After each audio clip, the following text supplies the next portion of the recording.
Hey guys, welcome to Pennsylvania Patriot. Um, Today's video isn't going to be about firearms like a specific caliber today, which I do a lot of caliber videos. Um, but this one's more based on firearm safety. And I'm sure most of you that are in the firearms community know that there was a recent incident with a airman that was shot accidentally, or say accidentally, with his p320 made by SIG. And I've seen some videos where people have been demonstrating to get the SIGs to go off by pressing down on the slide and frame. There's a lot of wiggle room in there, unlike a Glock.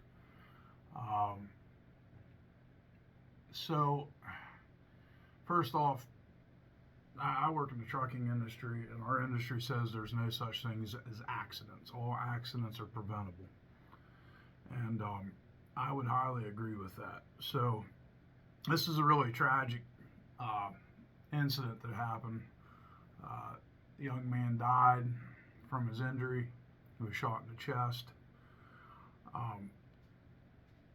I wasn't there, of course, and I don't know the exact how the exact event happened, how the firearm was laid down. I know nothing about that, and I'm sorry for their family's loss that they've had, and friends and family of this airman. But I posted a video a while back called "I Got Shot by a 45 ACP." Look it up. And what I'm going to get into here is awareness and firearm safety and how important it is. This accident was totally preventable. I don't care how much people want to dig on SIG right now. Apparently they're having issues. This isn't the first p320 that's randomly just kind of went bang on its own. But first and foremost is firearm safety is your responsibility. Keeping the muzzle in a safe direction. That means away from you and others. That's a safe direction, okay? That pistol would not have shot this airman if it was pointed in a safe direction. And that direction shouldn't have been laid on a table if he was having lunch and there was people around him.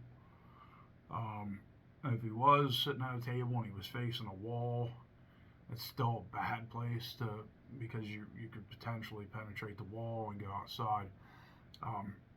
But it would have been better facing a wall instead of him, because if this firearm did indeed fire itself, which I would say it did, if it was pointed in a safe direction, we'd just have another story about a SIG P320 going off and nobody died from it. I had the same thing happen to me. Watch the video. I had a firearm laying in a direction. It was laying, not in my hands, in a direction that was not safe. If it had been facing somewhere else, I would have had a whole year of my life not bound up in a hospital, having surgeries and bone grafts and going through complete hell that I went through. So that's really what today's video was. And it's a lot easier to keep a rifle pointed in a safe direction. It's so long it's kind of hard to point it at yourself, but it's very easy to point it at other people. And trigger never engaged by finger unless ready to shoot. I'm not saying this guy had his finger on it, because all the reports suggest he did not. But that just goes to show that firearm safety, the basic key elements, you can just look up the rules of firearm safety. When you used to buy rifles. I don't know today. I don't really look at the manuals much, but Remington's used to come with the basic, like it was like the Bible of firearm safety. And one is always assume the firearm's loaded. Two is keep the muzzle pointed in a safe direction.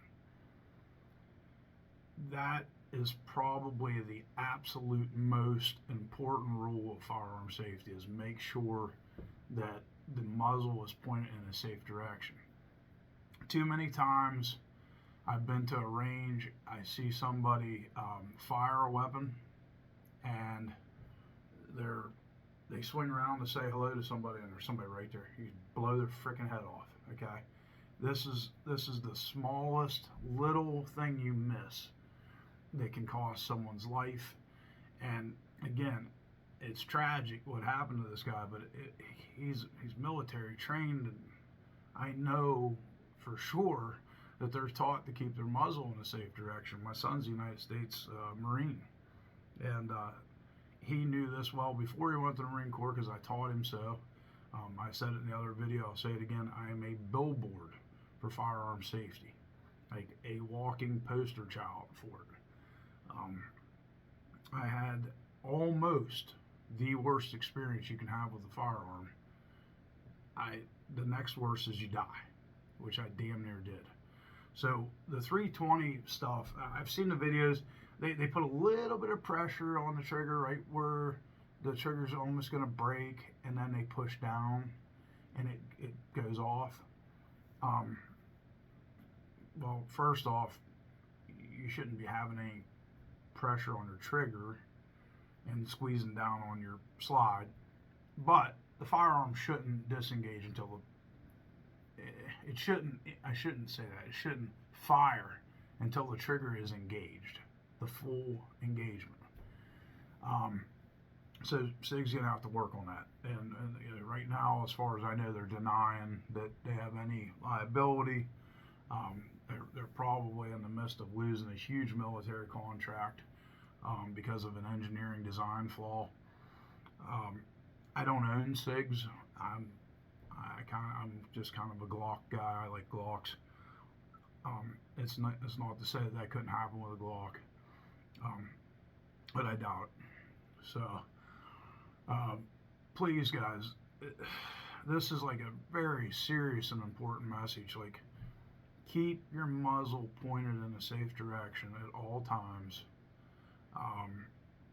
and keep your finger off the trigger until you're ready to engage the firearm.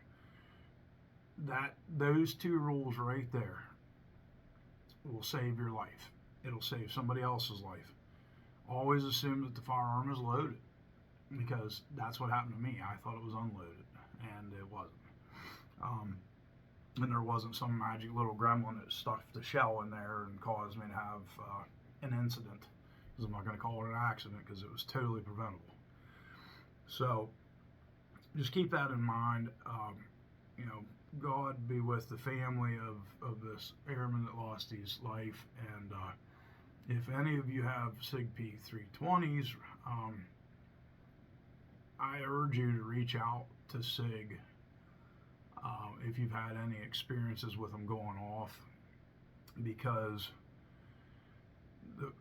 having a problem with something, if nobody says anything about it, the manufacturers don't know that they have it.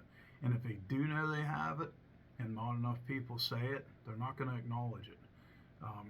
It would cost millions and millions and millions of dollars for a company to have to fix this issue. There's a lot of big SIG 3 P20s, P320s, whatever the hell they are. A lot of firearms out there. I don't know how many the numbers are, but I'm sure it's in the millions, or hundreds of thousands.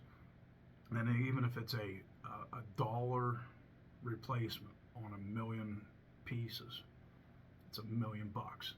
So there's some companies that are really awesome about, they're not scared to say they have a recall. I've seen Ruger. You get on their website, and I've seen Ruger have hey, we got a recall on a safety. They're being smart, because they're taking care of it right now before somebody gets hurt. And from what I understand, the known knowledge of this issue with SIG. That apparently they know about it, but they're denying it. I'm not digging on SIG. I don't own SIGs. I don't have one to sit here and demonstrate for you. But just remember the basic rules of firearm safety. Look them up. But the three, what I feel is the three most important is always assume a firearm is loaded. Always keep your muzzle pointed in a safe direction, and keep your finger off the trigger until you're ready to engage the firearm.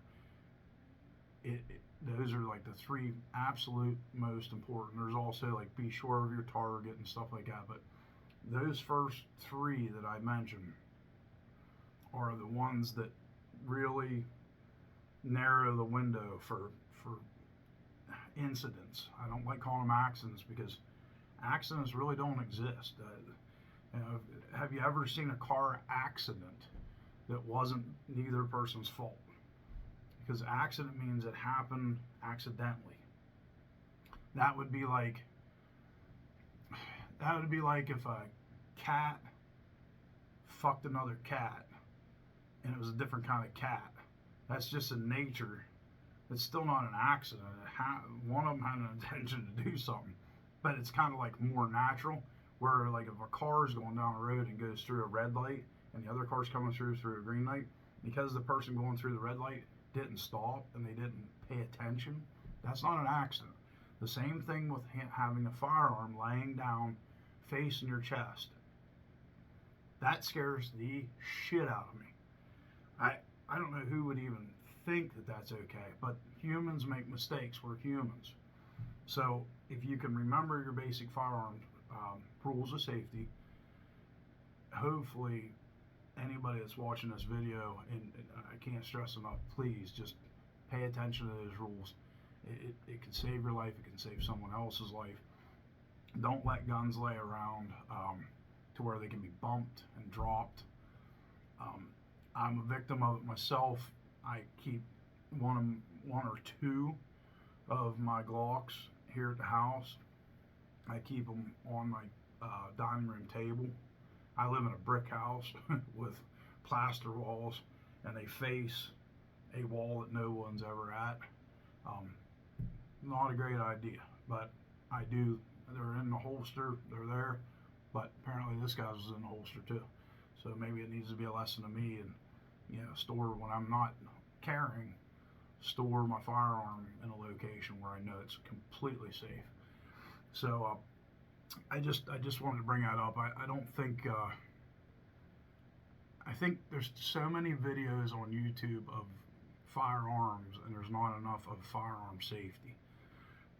And I really feel like, I think I said it before on my I got shot by a 45 ACP video. These gun tubers, they've had close calls, and they're too embarrassed to put it up and show you. Hootie, who just did one, props on him. He was shooting the Ruger 17. It's a 17 Super Mag, Winchester Super Mag, WSM, and his rifle exploded right around the receiver. I don't think it was any fault of his own, but at least he put it up there. Kentucky Ballistics, when his 50 BMG went off and damn near killed him, he put it up there, and that was from using an ammunition that's probably super old and not reliable and caused a catastrophic failure. And thank God he's still alive because of it.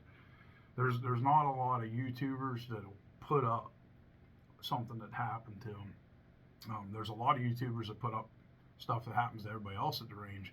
When it comes up to them, they're too embarrassed to say anything, and I wasn't. I thought it could help the firearms community, and hopefully it helps you on this video. Please like, share, subscribe, and please, guys, be safe. Keep your muzzle pointed in a safe direction and prevent these incidents from happening again. We're under so much scrutiny all the time in the firearms industry with these mass shootings that happen, and they blame the gun instead of the person. And I just hate that, because a gun doesn't have a brain. A gun can't, load itself. Mass killings can happen with a homemade bomb. They can happen with a knife. You could run through a crowd of people with cars, which happens. So don't be blaming firearms for things that happen whenever the proper steps weren't taken to prevent the incident, is what I was saying. So listen, guys, be careful. Aim small, miss small. Thanks for tuning in. Bye.